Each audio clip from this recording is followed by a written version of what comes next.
no antidote.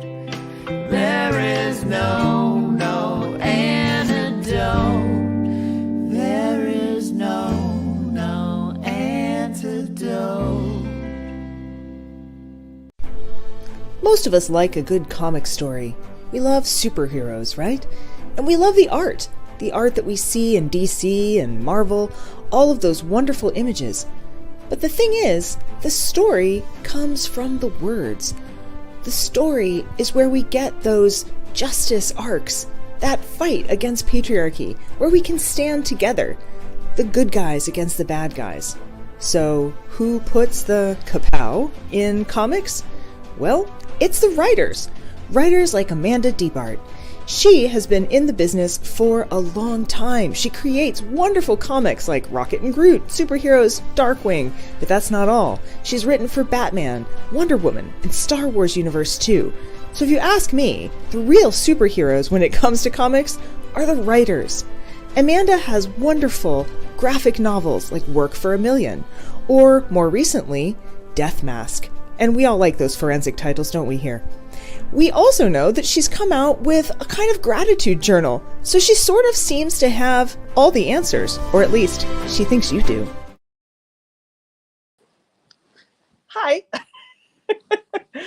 Well, folks, I am coming to you live from Oxford at the moment, and there's this lovely gentleman up here behind me. I'm going to give you a quick look at the Manor House in which I am presently sitting to do the show. And it is very lovely here. And I'm so glad that you're here for our last show of the year. And it is also kind of a holiday special because if you're hanging out and you're a VIP member, Charming Disaster is doing their winter concert tonight after the show. Oxford is great. It's very dangerous if you are a shopper because I found myself this purple velvet blazer, which, you know, is hard to pass up. I do have some interesting news. And Davey, are you here with us, Davey? Can you pop in for a moment? Hello. Hello. I'm Davey's here. Doing exciting How's things it going? as well. and as a result, we actually have a Charming Disaster minion here with us today, helping us in the background because Davey is sort of slightly busy and I'm in another time zone. And the other thing that is interesting is that Amanda Deibert is having a heck of a time connecting and just emailed me for the link, but for some reason my email won't go through. So Davey, could you email Amanda Deibert the link to our show? Yes. Thank you. Oh, she's there. She's here. Wait a minute. Oh, she's here. She's Wait a here. minute. She Oh made my it. gosh. She made it. There she is. We got her. Yes, All I right. won't be here the whole show because I'm clearly doing a giant event right now. This camera equipment isn't for Brandy, unfortunately. Oh, come on. It does look very I'll stick sexy, around though. for a few minutes, and I did pre-record a quiz for Amanda, so we are going to have some fun. We're very excited about that.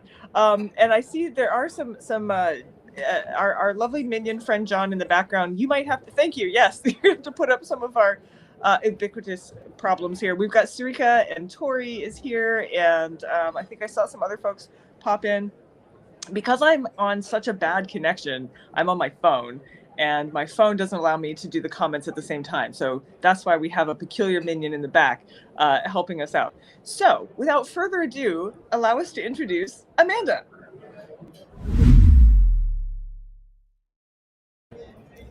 Hello. Hi. Thanks for putting up with all my technical difficulty.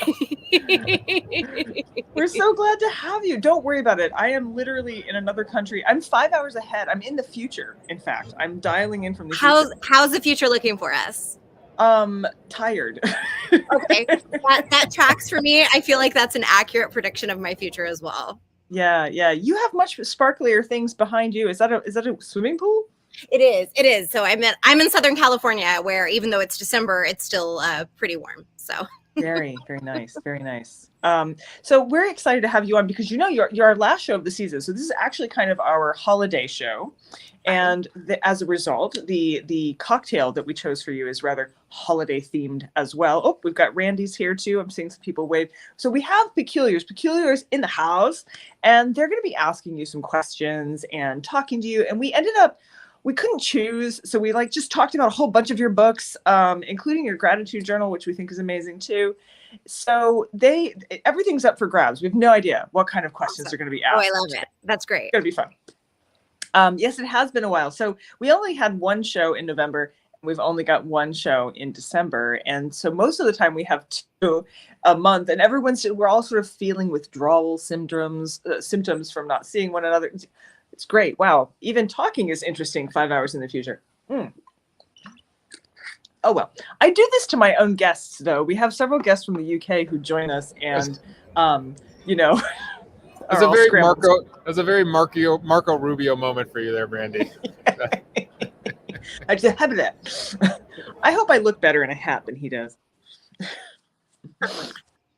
So, to get started, I'm going to have some announcements, but always before I dive into the announcements, I like to begin just with some questions for you. For one, here you are, you're doing graphic novels and comics, and you write for TV and all of these things. And yet, right now, your gratitude journal is super hot. And that actually came from doing something post-COVID or sort of during COVID, didn't it? Well, I wrote the book during COVID, the gratitude journal during COVID, but actually it started from doing something in 2016. So okay. It's been a much farther back, longer process.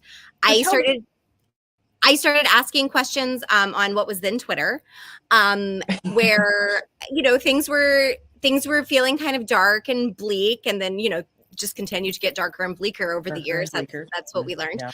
But at the time, things were feeling dark and bleak, and so I was like, well, I wonder if I could ask people things to kind of get them thinking about things in like a slightly different way. My thing is never to pretend like the toxic positivity thing is not really my jam. Like pretending that everything's okay or that we're all doing great or if we're just grateful enough or happy enough that everything's going to be wonderful is just lying to ourselves. Right. But I think there is a really beautiful truth in sometimes we go through really hard things and we're proud that we survived to get to the other side. Or sometimes people help us through in amazing ways that we couldn't have fathomed before. And sometimes that's a stranger. Sometimes you're going through the worst day of your life and a stranger says the right thing at the right time. And it's the thing that saves your life at the moment. And so I wanted to kind of do something that would focus on those moments, kind of like the beauty in the mess. And so I started asking questions that were kind of geared that way. And I thought like a couple people would respond and that would be it and then go about. And so I did it for about a month. And instead, a lot of people started responding and with really deep, personal, like vulnerable stories where they were talking about like loss or trauma. Or just, beautiful things, about when they were like in a car accident and stuck in snow on the side of the road and some stranger literally comes and saves their life and they never saw them again and just all these beautiful things. And then people were coming in the comments and saying, oh, that reminds me of when this happened to me, or I've been through that too. And this is what helped. And there were no trolls and everyone was being really earnest. And I was like, well, this is interesting. And then when I would stop, people would be like, no, I missed your questions. Keep doing it. So I kept doing it. And then, they started going kind of viral and different news organizations started writing about some of the cool answers that had come to questions. And people kept saying, I wish this was a book. And I didn't feel comfortable sharing other people's personal stories in a book of mine. Like that's not my story to tell.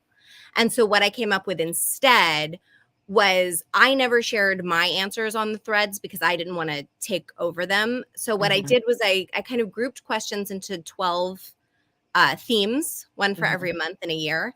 And then I would kind of do a little essay in the beginning that was a little bit of a few of my own answers, my own stories. So you got kind of that communal, we're in this together vibe. And then after that, it's just one question every day to kind of take you on that journey of, like, here are the people in your life who have been there for you. Here are the kindness of strangers moments. Here's times that you've been there for yourself, the things that you've done right, the things that you've gotten through somehow, by being the amazing person that you are. And let's celebrate that. Yeah. And that's how the whole thing came to be. But it was really just a whim on Twitter that took on a life of its own. You know, Anthro Girl was just saying, she said, I saw Lindsay Sterling last night and she was literally talking about this. She credits it to angels.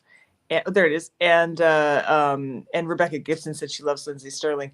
But, you know, it's so fascinating to me because, first of all, I remember shortly after we lost David Bowie, we were all talking about what a crap year that was. And then like everything after, I'm like, we were maybe too hard on 2015, 2016. Like we didn't realize it was going to get worse. Like, wait, take it back. Yeah. It was like all the halcyon days, right? But in fact, it has, I think it's just gotten harder to be alive. Peculiars, I think you're probably with me on this. One of the reasons we do this club is because both during the pandemic, which is when the club began, and well after, we've gotten together as a chance to share our weird interests, you know? Yeah, we really were. And it was just something that we dove into going, God, we need other people like ourselves. And in some ways, your gratitude journal reminds me, are you familiar with You Can Do Anything Magic Skeleton by Chuck Wendig? I am familiar with it, yes. Okay. And the artist whose name I'm blanking out on right now. But it's like we need things like that. It's these weird reasons to get out of bed in the morning and a reason to remember that we're not actually as disconnected as we think, you know? And so every time we get up on the Peculiar Book Club, I'm reminded why we do this, you know, why we make these, it's a time sacrifice in a way, right? Even doing a kind of journal is a time sacrifice, but so valuable for our mental health and just remembering what it's like to be human. So anyway, I love that. I hope, because we're awesome. Yes, Rebecca. Yes, because we're awesome. I would love it if you folks feel free to add into the comments, not just questions for Amanda, but also throw yours in. You know, what are you thankful for? Where's your gratitude coming from? Someone online recently said the opposite of a trigger warning is a glimmer. These moments of joy. And so, saved your sanity. Oh my gosh, Anthro Girl, if I'm saving your sanity, I don't have a lot to get going with. But so feel free to tell us these things, you know. Amanda's got a good one here. If you can pop that up there. Thank you. Since I think we also need to reconnect with ourselves. Social media makes it easy to forget that, and we don't step away and explore our own thoughts, values, and beliefs. And I think that's really important too. I'm going to be reading these out loud. Just for those of you who might not be aware, we also have a podcast that's just audio that comes from these. And I always forget to read the questions. And then people are like, she's answering something. I don't know. You know, it is really exciting to have a moment to step back like that. And actually, I have a question that's related to that. And then we're going to get into some announcements. But you know, recently I discovered that I write fiction. I have a book coming out in February, but I can't write fiction on the computer. So I write nonfiction on the computer. Okay. But I can't write fiction on the computer. So I do it all longhand. Oh, wow. So I just have these moleskin notebooks full of stuff. But I got to thinking about what it means to write in different genres. And I wonder, what's it like for you to write for a graphic medium where you're both the writing for TV, but also writing for your graphic novels and for the comic books? What's that like? I mean, what's the process? Do you write? How does that work? Well, I mean, that is the fun, is that I get to play in so many different mediums, and you find, you know, there's different strengths in every medium. And the thing that both graphic novels and comic books and television have in common is the show don't tell aspect of things, right? When we're doing prose, we get to describe how a character's feeling and the world that they're in, and their, you know, their rich internal world. And when you're doing graphic novels and film and television, while you can do some of that, you know, I mean, of course, like voiceover does exist, captions and comic books do exist. Really, it's a visual medium. So when you're playing into it at its best, when you're using it the best way it can be used for storytelling, you're figuring out, how do you say that visually? How are you Right. going to convey this in, it's a little bit like thinking about it like a visual artist, like like if you're going to paint something that's going to evoke a feeling or let us know or communicate something with us. So you're kind of using that part of your brain simultaneously. And so like for comic writing, it works very similarly in that you write a script first. Okay. You have your script where I'm breaking it down, page by page, panel by panel. This person walks into a room, says this, and you have to be very mindful of the dialogue has to stay brief, because if you've got too much, then you're covering all the art, then you have no visual. If the word balloon covers all, you have to be very aware of your pacing. You want to get to like the beats. It's very concise kind of Right. writing, because you're trying to visually keep things moving, and you're pacing things. If you want something to be really big and impactful, then you might do like a splash page, which is where you have one image on the page. Right. And for film and television, it's the same kind of thing. It's like, how can we use people's bodies and the space that they're in and the whole world to tell this story, and also the words of dialogue, which are, ultimately incredibly important in both mediums too, but that they're sparse. You're really, you're really getting to the essence of what you want to say in the dialogue that you're choosing. So it's fun and it's challenging because there really is a brevity to it. I used to work for a museum, and museum curation is like, you guys ever go to a museum? If you've read the little, imagine, you're like, well, here's a giant display of 50 years of medical history. Let's put that in 3 sentences. It is something that you really, no room for sparse, I feel like Twitter was actually a good training ground, a good proving ground for museum curation. I got a question, or I got a note up here, a grateful note. So again, I love these. Please, guys, this is a good time of year for this. From Rebecca, she says, grateful. True connections. I self-isolate a lot, but it's lovely to find the people who are on my wavelength. Girl, being all autistic and stuff, I totally understand that, because my wavelength is a little left of center, as is most of our peculiar crowd, I think. But, that is something that I'm grateful for too. I'm grateful for the Peculiar Book Club. I know I run it, but I'm grateful for all of you, for the authors who give us your time. I'm just like random person being like, hi, Amanda, say, want to be on my show and talk about books?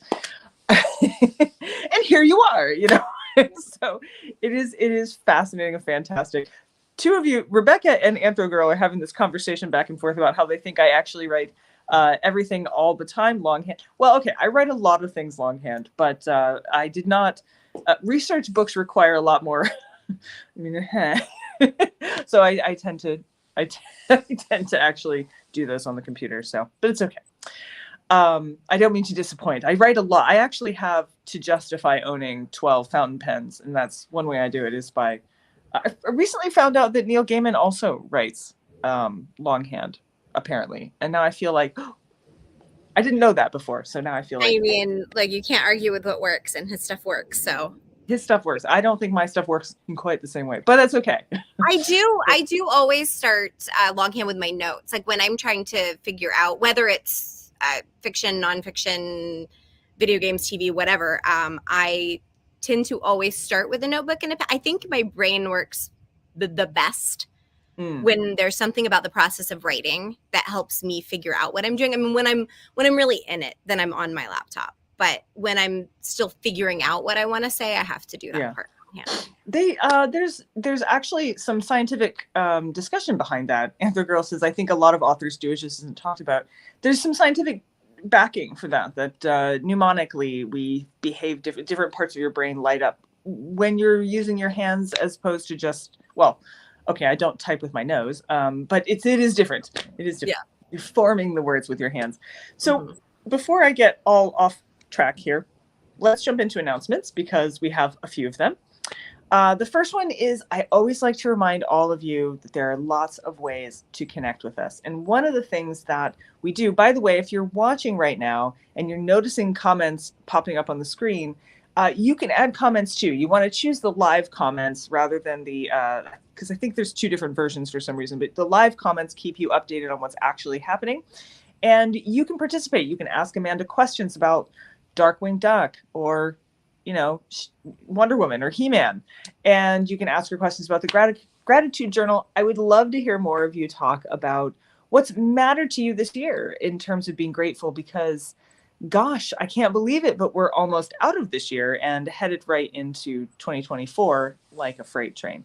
So that's a good way to connect with us. Our podcast, our audio podcast has this, but also has Davy's film podcast, which is amazing.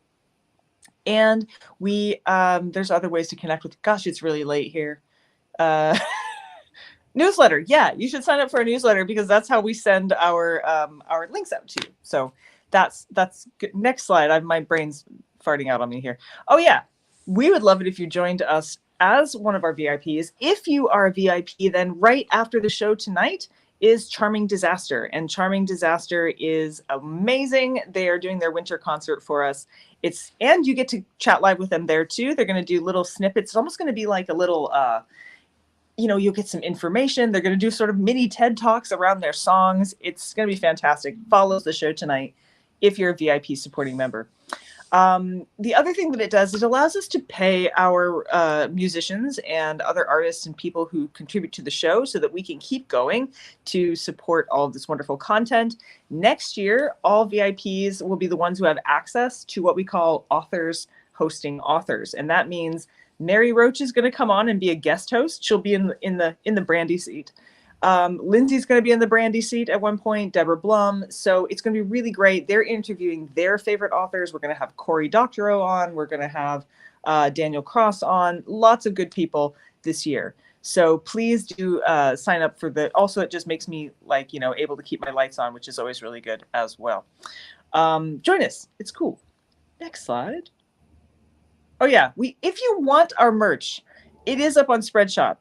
We used to try and house all of it ourselves, but Mark asked me to stop taking over the garage. So Spreadshop is where everything's at. You can locate it there, and please, by all means, join us in the wearing of weird, wonderful stuff. Most of it has squids on it, or cephalopods of some sort. Next, yes, okay. Kat did this amazing cocktail. Okay. And she sent this amazing photograph, but I can't get into my Photoshop stuff here in the UK. We're really struggling with our internet connection, and our helpful John, our helpful minion, made a really funny joke earlier, and I'm going to make you, John, can you talk from the background? What was it you said? They're trying to convert me into... Oh yeah, they're just trying to do the imperial to metric conversion.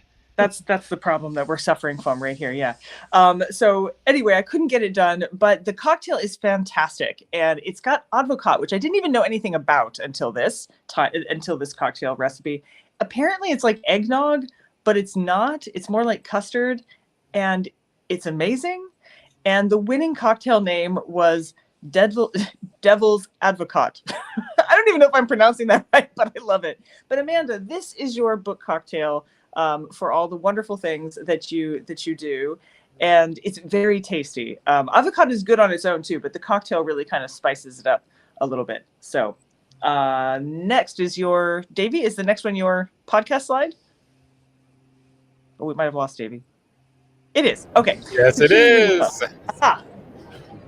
So Amanda, we do a little bonus content, and we do a movie podcast feed, some bonus content tied to themes and things going on with our authors. Since you obviously wrote so much, there was a lot of options to choose from here. But with your recent work on the new HeMan animated show, which I've been watching, I don't think I've gotten into one of your episodes yet. I think you wrote like one episode each season. Do I have that right? I did do one episode each season. There's two He-Man series on Netflix. So there's the one that Kevin Smith did. I did not write on that one. And then there's the one that's for the younger audiences, and I did for that one because it gets very confusing for people because there's two He-Man and the Masters of the Universe. Of course. I'm glad you said that because I started watching the first few episodes and I was like, I think this might be for a younger audience. But it's still fun. So we decided we'd go back and do the 80s, cult classic, Masters of the Universe, which I don't think the themes are going to tie over very well to what you've been writing for He-Man, but we're going to find out. And we're going to have some fun with Dolph Lundgren, a shirtless Dolph Lundgren and Frank Langella. We're at least. I mean, who's going to be mad at that? Who's ever going to be mad at that? Right, exactly. So that episode should be out December 21st, and maybe, just maybe, if I have a little bit of free time coming up, I might sneak in a Christmas movie as our holiday movie, just for fun. You on mean the He-Man's not a holiday movie? I thought He-Man was a holiday movie. It might be. They sneak Christmas lights in anything, and then it's a Christmas movie. So keep an eye on your podcast feed and see if Davey has time to sneak in a fun Christmas movie episode somewhere over the next 10 days. But I'm going to sign off. I can't wait to hear the rest of the conversation as I edit the podcast. Good luck on the quiz, and bye, Peculiars. Bye, Davey. I failed to mention actually that Rebecca Gibson is also hosting one of our authors hosting authors. She's going to be interviewing Liz Faber for The Computer's Voice, which is this fabulous book about why we gender voices of computers. I mean, it's a really, really interesting tale. I've already done the promo video for it. It's good stuff. Oh yeah, Amanda Johnson said Cory Doctorow created the term enshittification, which is the best. I highly recommend. We're actually doing 2 of his books because he has a fiction book coming out too. So we're doing the Internet Con, and then we're also doing The Lost Cause, I believe, which is the fiction. So, all right. Let's see. What have I missed? Oh, yes. It was a good name, I have to say. Devil's Advocate. That's a good name. All right. Amanda Johnson posted a little bit here. She said, it's the decreasing quality of online platforms, specifically social media, but also other highly used sites like Amazon and BookBan. Those are some of the things that are causing so much, I think, frustration in a sense. I think I might have missed the earlier part of that, Amanda. But I agree with you highly. Oh, enshittification. There we go. Enshittification. Things getting shittier over time, So right.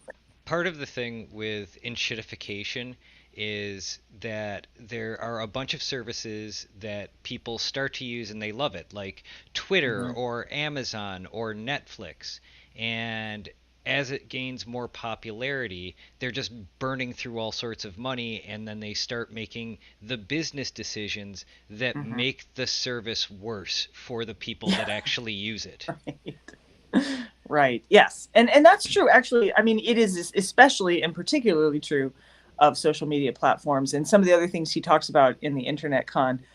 But I think it's true of a lot of consumer items in general. Thank you, John. Yeah, cough, X, cough. Right. Anyway, but that is so true, and it's incredibly frustrating. But relatedly, I have a question again for you, Amanda. I have trouble in general reading comics when they are, what do they call it? When they're in the boxes and you have to look at the boxes all at one time and choose how to read it. But I love it when I can read them online because I can look only at one screen at a time.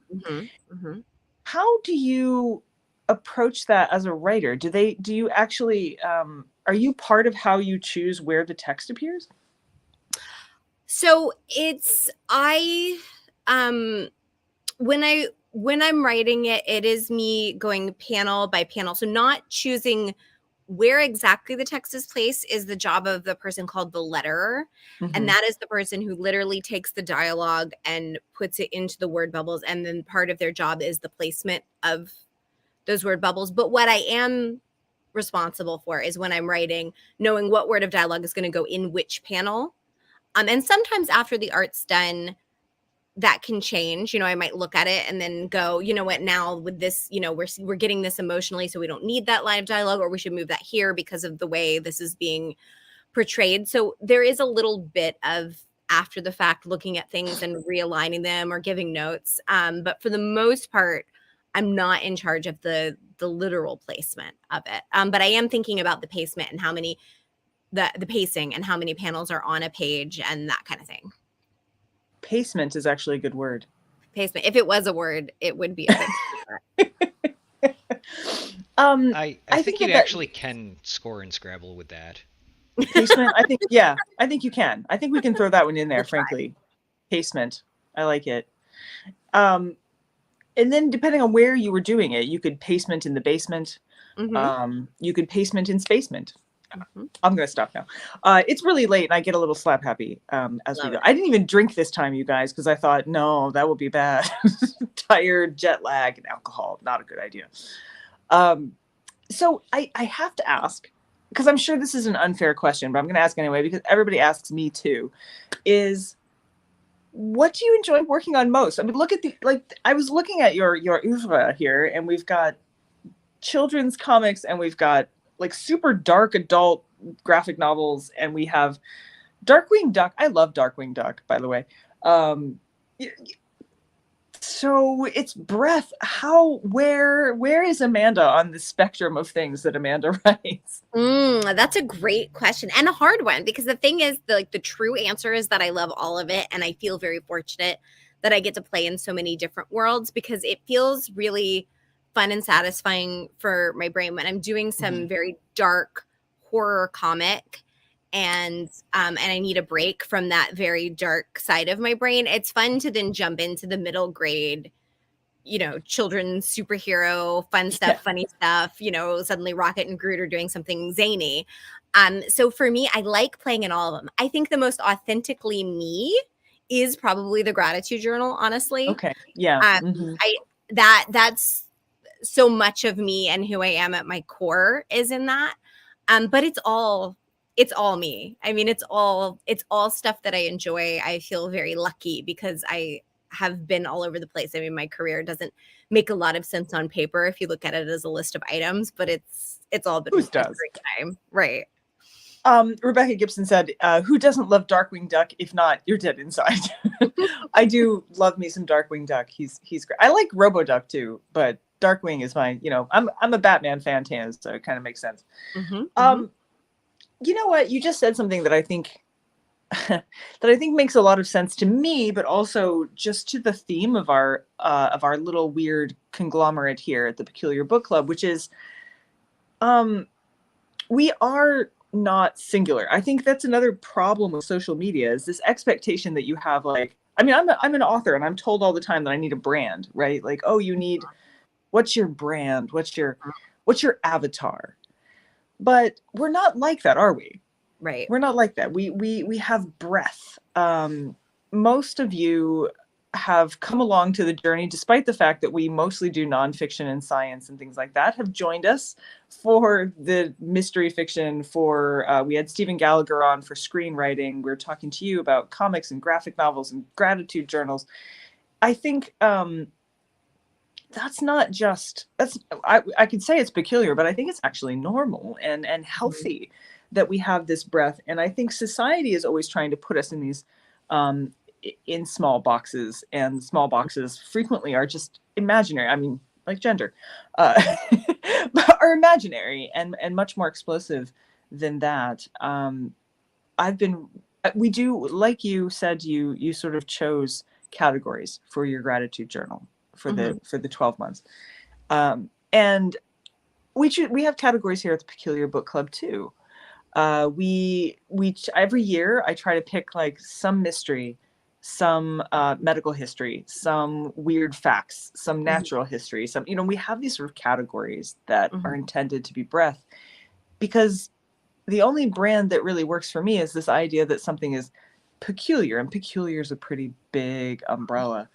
But I love that. I love that you work in all these different fields, and that the place where you feel most at home is also, I'd say, the place where you're probably being the most vulnerably yourself. Yeah. Was that difficult to do? I mean, it's almost memoir-like. At times there was definitely some moments, because I did get very vulnerable in some of the chapter headings, and it is difficult. Like, memoir is difficult, where you're sharing parts of yourself, but that also means that you're sharing parts of other people who are in your life. Because, my story is not my story in a bubble. It exists in relation to other people, and sometimes not in the most flattering light for some people. And my childhood wasn't very pleasant, so that's unfortunate for people who behaves in unfortunate ways. Right. So it is complicated. There were definite moments of like, oh, people are going to read this and they're going to know this thing about me. But there were so many years of seeing how people sharing those vulnerabilities with each other, how important that was and how healing it is. And that to me felt significant. And it's like, if I'm going to ask people to be brave enough to answer these questions, some of which are very difficult questions where you really have to think, get intimate with yourself and really think about who you are. And it's like, if I'm going to ask you to do it, then I have to be willing to do it. Right. Otherwise, what's the point?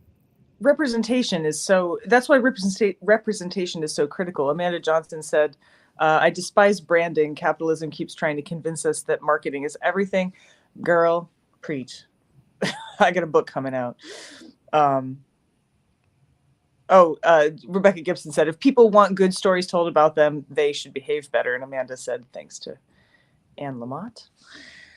I agree. I don't really have a lot of sacred cows. Y'all know this, right? I don't know if it's autism or just my personality, but you know what? Some of the first stories I tell people are incredibly personal, embarrassing ones. It's almost like I'm just feeling you out, But it's also true that my agent asked me if I would write a memoir, and I was like, some people have to die first. Like it's not time. We got to wait for some people to pass on. So I get that. But I think too, representation matters. I am much more open about being autistic than I used to be. In fact, I probably mention it on every single episode of the show. I now tell people before I give my talks. I used to not do that. I'd mask it up and I'd go out there and I'd be like, okay, we're going to not be autistic for the next 45 minutes. And then, collapse later.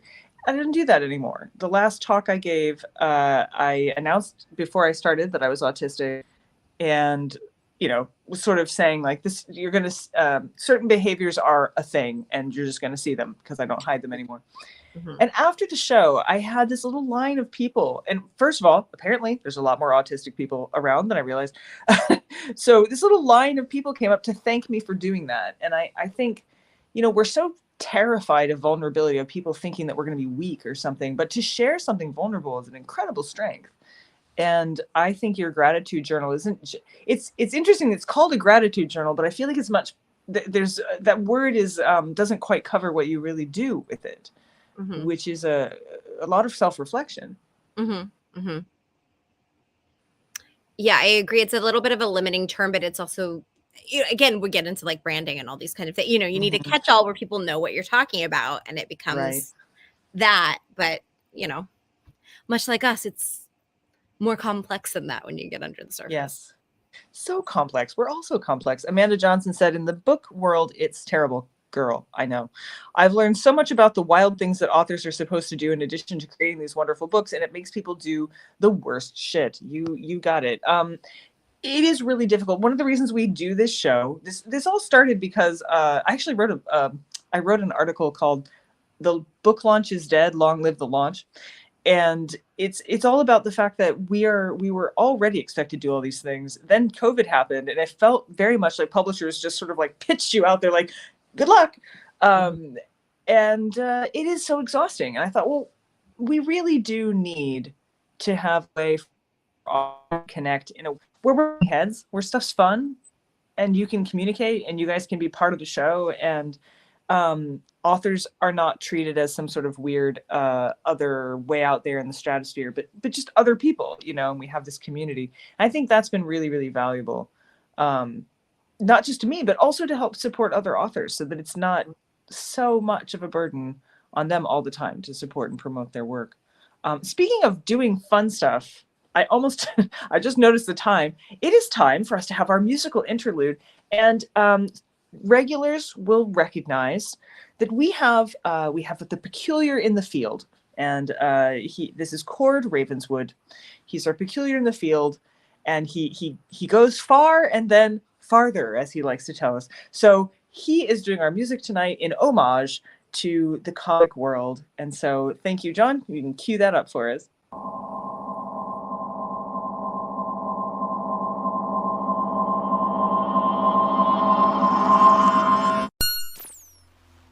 Oh, hey, there, Peculiars. It's good to see you.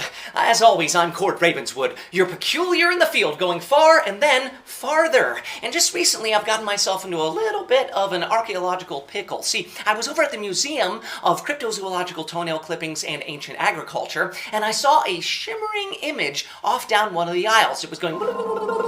and I walked towards it, and suddenly I was transported here. I don't know exactly where I am, but, well, it reminds me of an old folk song. And it goes a little something like this. There's a sorceress and a seer living in her castle of fear, afraid for her daughter for many years. HeMan taught me everything. Man-at-Arms won't let you down. Serves justice as well as the crown, but most mustaches merely look like frowns. HeMan taught me everything by the power of just watching cartoons for half an hour in the afternoons. Green cats, they wear many faces. Redheads wear badass wrist braces. That shiny portal will take you places. HeMan taught me everything. Snake Mountain may lure you in, but Skeletor's got evil plans. So, like a stranger offering you candy from a van, HeMan taught me don't you go with him by the power of just watching cartoons for half an hour in the afternoons. Just recently I read an ancient tome called Legends from Castle Grayskull. Much wisdom was to be found in those pages. Oh no! One of Orko's spells has gone awry! Who could have possibly predicted that such a thing would ever happen? Beastman is a vegan now. Evelyn is a happy house frau. Merman has fallen in love with a trout. I'm not judging, because HeMan taught me many things by the power of watching cartoons and reading comic books for just half an hour in the afternoons.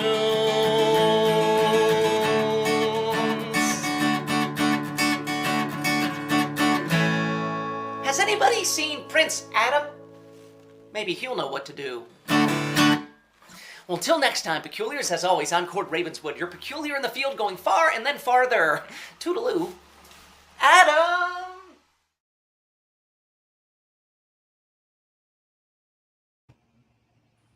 That was All amazing. for you. All for That you, was Amanda. amazing. Incredible. Be joining us next year as well. Cord is a longtime friend of mine, and I know, and you know, he frequently takes us to musical places that we don't often go. So it's always good to have him on.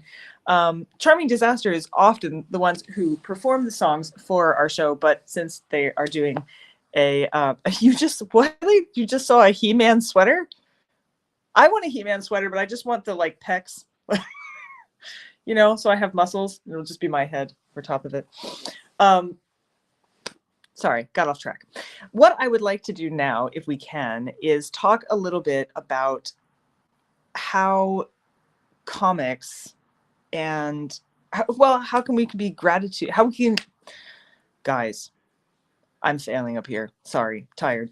How can comics teach us to be grateful? And I think that is something that's really funny because I watched those cartoons too, and I loved they had the little what were they, like lessons at the end? It says, I loved HeMan and Skeletor dirty dancing videos. I always reshare it.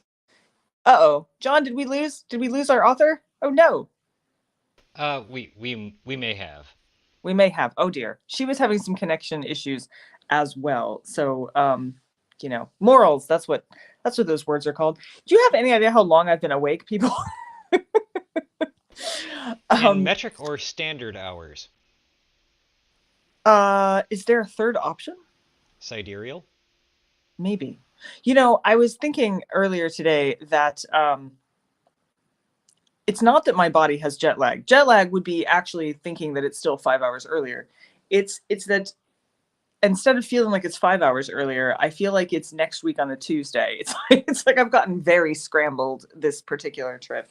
Well, hopefully we'll get Amanda back. Did But we you do step have into any weird looking phone booths? strange portals. I didn't. No, okay. Amanda's back. I think we've got Yes. Amanda back. You know how to do that? Because I can't make that magic happen. There you are. I'm back. I'm really glad that didn't happen during that amazing song. But I suddenly just lost all connection. I'm so sorry. I was talking and I was like, she's listening really intently. And then I realized you just weren't moving. I was like, wow, she's really paying attention really closely. That's okay. You missed me like mispronouncing something and forgetting the word morals. I was like, those little lessons, those things that teach us stuff. And Rebecca had to bail me out there. So we've arrived at the point in our show where normally Davey comes diving in with the quiz. He couldn't be here because he's doing the big important thing. So he videotaped himself doing the quiz, and John's going to be amazing. And hopefully we're going to make this work. I have no idea how this is going to happen, but take it away, John. Hi, Peculiars. I'm so sorry I can't be there to quiz Amanda in person, but I made this video recording so that we can still have fun and do our quiz. And Amanda has written so many stories and comic books and touched so many properties that it was so hard to narrow down to one thing to quiz her on. So, Amanda wrote Hyperspace stories for Star Wars. So we're calling this quiz Amanda Deibert Stories, because this is all about things she has written. So Amanda, the Peculiars are here to help you. Brandy's here to help you. And we'll see how you do on this quiz. So question number 1 for Amanda. Darkwing Duck, which Amanda has written, was developed as a last-minute replacement when Disney's plans to reboot what cartoon fell through when they realized they didn't have the rights. A terrible last-minute decision by Disney, but it allowed us to get Darkwing Duck. So were they trying to reboot the Rocky and Bullwinkle show? Were they trying to reboot Magilla Gorilla show? Or were they trying to reboot Johnny Quest? Let's see. Well, Rebecca's suggesting A. I'm kind of leaning that way too, because I feel like there was a Johnny Quest reboot that happened. Was there? I can't remember. I think there was. So I'm gonna go, and because I love Rocky and Bullwinkle anyway, I'm gonna go with Rocky and Bullwinkle. But Okay. I based on nothing. But Based on nothing enjoyment. but squirrels and mooses and mises. However Yeah. Any Moose and squirrel. other? So Rebecca's the only one who's gonna like give us a vote here. Anyone else out there? Who's I'm like, with you, "Mm-mm." Rebecca. I'm with you. I'm with that. Based on nothing. Vibes. Just vibes. Yep. All vibes. Just vibes. Okay. I'm thinking A2 says Anthro Girl, but I don't know why. Vibes. We're just all completely- vibing. Vibes. Great. This is this is how We we can all do be it. wrong together or all be right together. I like it. Yes, community. All right, Mhm. solidarity. What's the answer? Well, unfortunately, all those fans of Moose and Squirrel did not get their Rocky and Bullwinkle update. Instead, they ended up with Darkwing Duck. Yes, the answer was A, the Rocky and Bullwinkle show. See, Collectively, we're geniuses. This is clearly I love the it. kind of friend we all want. Yeah. Well, next time we need to make an important decision, I'm going to call you, and we'll just Right, and then we'll we just need to get vibe this it out. exact collection of people, and then we'll just Yeah. vibe it. Right. Whatever it is, what it is. This is It's gonna be good. perfect. I always wondered what the exact, ingredients were, though we frequently It's get the quiz this. wrong. Mhm. Okay. Wait, what's Amanda says? I've retained very little of my childhood cartoon knowledge. I have a lot of things in my head, but some of them I'm not completely sure were actually cartoons because I had a very active imagination. So some of them might just live in my head. Okay, next question. All right, moving on to question number 2. One of Amanda's recent works has her crossing over Wonder Woman with Serena Williams. However, Wonder Woman's recent crossover with Serena Williams isn't the first time the Amazonian princess met up with a celebrity. She once had a special issue with this Looney Tunes legend. Was it A, Bugs Bunny, B, the Tasmanian Devil, or C, Marvin the Martian? It's Bugs Bunny, right? It's got to be Bugs Bunny. She's a big hero. She's gonna get the the A-list Looney Tune, right? You think? I mean, Marvin the Martian would be interesting. It would be, it would be. But I'm going with Bugs. I feel Randy says Bugs too. Randy, we're gonna revibe. We're gonna revibe. It's so much more fun. Amanda, I agree with you. I'm just, first of all, I'm thinking about the height differential here. Wonder Woman and like frame would have to be sort of tilted, so you got them both in there. Right. Okay. She's an Amazon. Bugs. Yep. All right. Bugs. Let's see what we got. Well, as much fun as it would be to watch her mess around with Bugs Bunny or Marvin the Martian, it was the Tasmanian Devil, Wonder Woman versus the Tasmanian Devil, that appeared in DC Comics. I didn't see that coming. I did not know that. I did not Also, know that. I've learned something today. What? How? As a pet? Like how? Now I need to go find this issue. That I like how Rebecca's got what and why together. Like what? Yeah, I didn't see that coming at all. Nope. Okay. Next question. What? When the height differential? Even I suppose not. In the grand scheme of things, probably not. All right. So next question.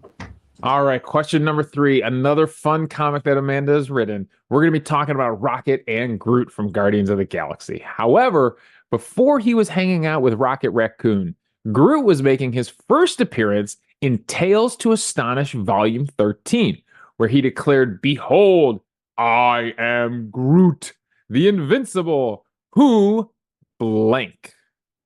Who A, will challenge me, B, who has summoned me, or C, who dares to defy me?"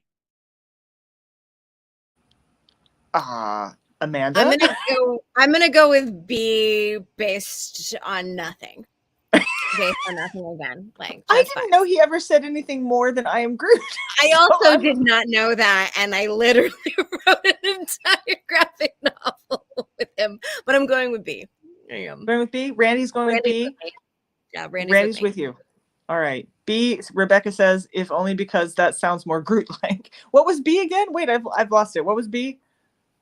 I believe it was Who Has Summoned Me. Is that?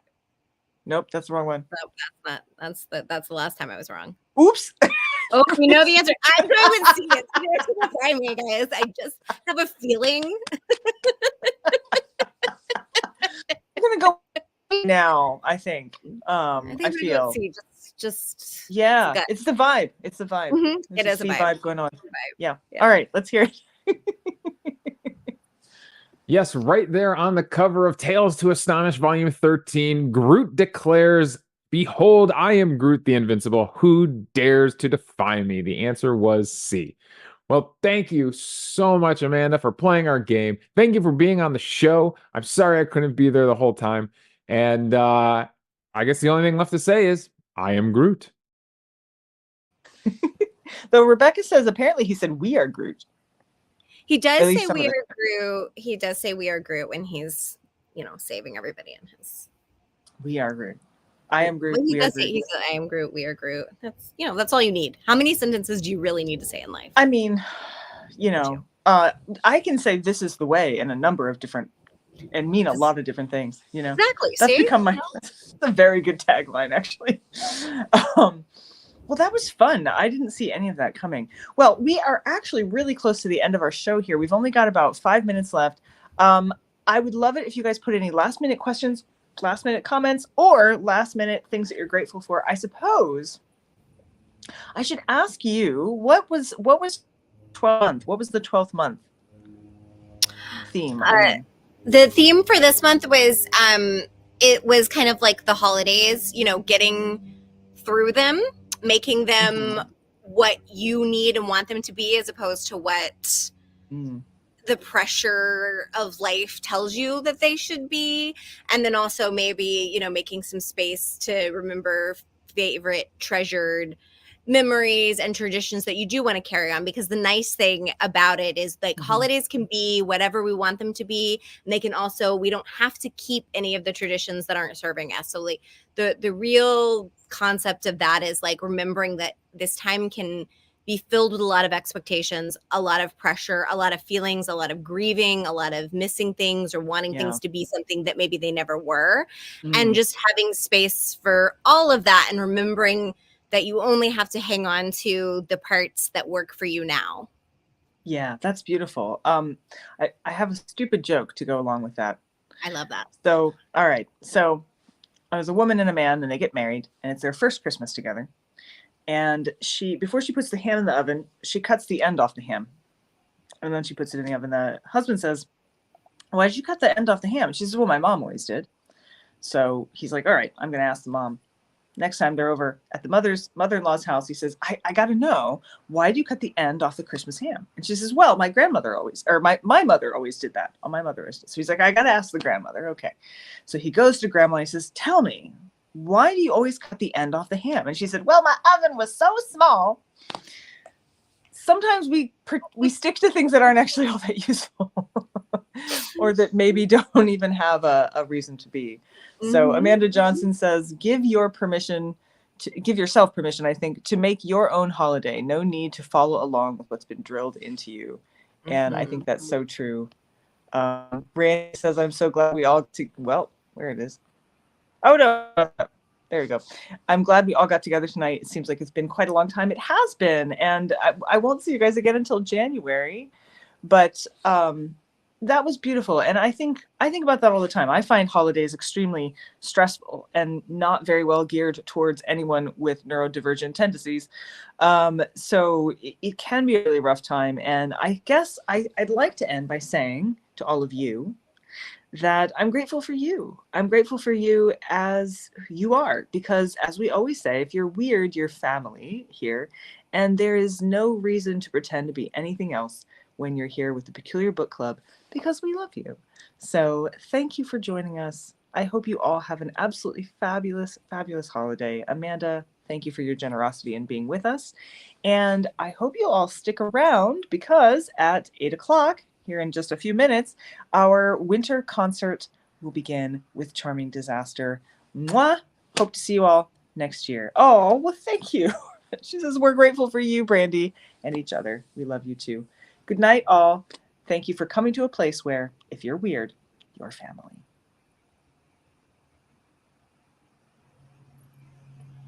Well, usually there's an outro there. I forgot. Davey's not on. Could we run the outro? You got the blue bottle blues when you wake up in the night. Don't make a big mistake, 'cause you can never make it right. When you reach out for the vial, feel the ridges in the glass. It's a matter of survival, baby. Better watch your back. There is no antidote. There is no antidote. There is no antidote. There is no antidote. There is no antidote.